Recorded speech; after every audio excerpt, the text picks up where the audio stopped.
on the block, they left him in the middle of the street. Rest in peace, I hope his family losing. What's up, Forehead? This video will be a crash course on Railjack. If you don't know what Railjack is, you'll need to do the War Within and Rising Tide quests. This video will continue assuming you already have your Railjack built. In this video, we'll go over using the Railjack when you're on board it, putting equipment on the Railjack, putting mods on the Railjack, using crewmates, and getting crewmates. This won't be an overview on mission types in Railjack, but I will post a video on those in the future. Here we have the Railjack equipment screen. Intimidating as it may look, these are all quite self-explanatory. Your shield array determines your shields, shield recharge, and shield recharge delay. Your hull is determined by your plating. Your speed and boost speed is determined by your engines. And the effectiveness of your battle mods is determined by your reactor. Now that we've gone over Railjack equipment, here's a place you can get some. This requires you to have a clan JoJo with a dry dock, since this panel is not available in the relay.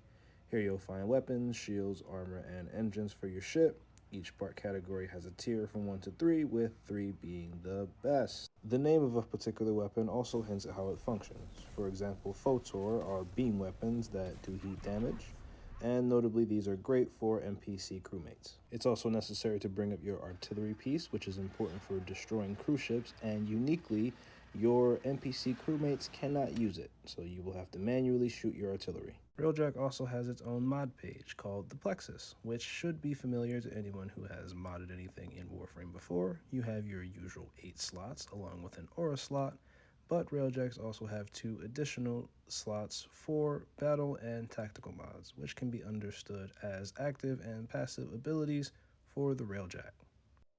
These mods drop in Railjack missions and are tradable between players, although I would recommend you just play Railjack and farm them, as they aren't that hard to find.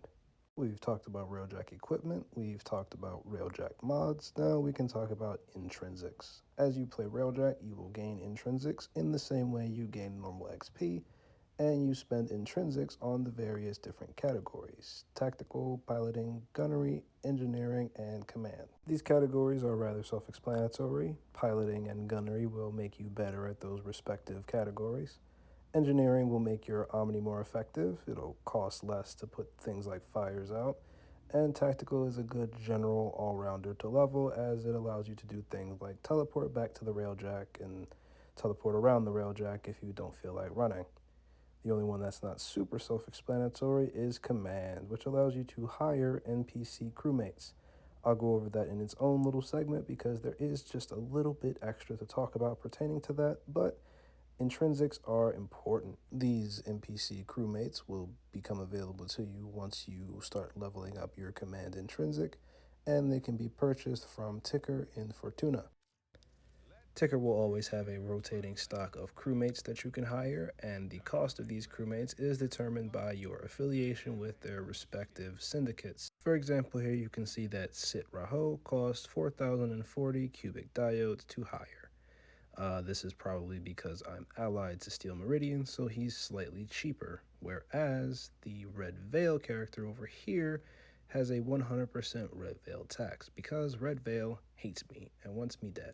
When deciding on crewmates, I recommend selecting those that have at least 1 power at 5 and 1 power at 4, given that 5 is the maximum, and you will have a small amount of points to spend on increasing one of their stats as well, allowing you to get more effective crewmates. Crewmate effectiveness is based on their 5 stats: piloting, gunnery, repair, combat, and endurance. Piloting, gunnery, and repair are jobs on the Railjack. You can set the AI of the crewmate to do those jobs, and depending on their stat, they will be more effective at doing them. Combat and endurance are survivability and weapon effectiveness stats. Sometimes the Railjack will be boarded by enemies, and it's important that your crewmates are able to defend the ship. If you're hopelessly confused, I sympathize. Railjack is great, but unfortunately requires certain mission-critical skills, like, for example, reading. On board your Railjack, you will have a tactical menu that you can find by pressing these buttons. From left to right, you have your Forge, which lets you replenish ammo, shields, health, and Omni ammo while in Railjack missions. You have your slingshot, which will launch you a long ways from the railjack and punch through enemy cruise ships. You have 3 exits for mission objectives. You have 2 turret seats for assignment to NPCs in your tactical menu. And you have your bridge, which is where you will find navigation, the pilot's controls, and the artillery gunner's chair. Issuing commands to your NPC crewmates can be done by clicking any of these symbols here.